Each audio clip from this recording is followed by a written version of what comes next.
What's up guys? So meron tayo ditong sticky rice. So i-rate natin to dito sa Bangkok guys. Ito. Nabili ko to sa halagang 60 baht guys. 60 baht. Sa peso mga 120 guys. So first time natin makakatikim nito guys. Kaya i-video natin. So first, tikman natin yung rice, yung sticky niya.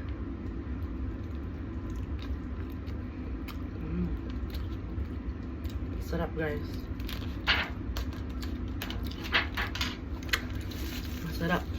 10 out of 10 guys. Wala pa yung gata niya. Lalagay ko ba ito lahat?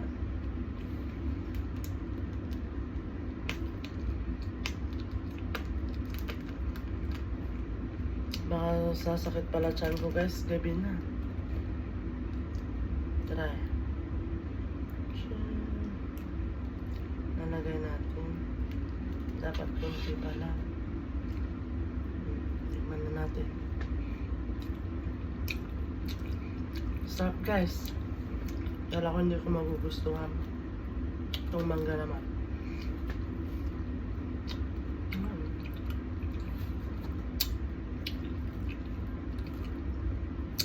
10 out of 10 guys. Malaki siya.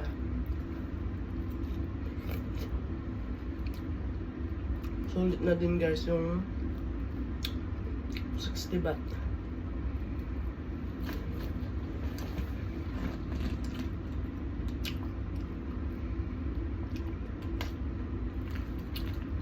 Tignan natin guys. Baka hindi ko maubos guys. Ay, sana hindi ko na binuksan to para iuwi ko sa Pinas. Baka pwede pa naman. Pwede kaya guys. Iuwi ko to sa Pinas. Para matikman nila ang besh. So that's all guys. 10 out of 10. 10 out of 10.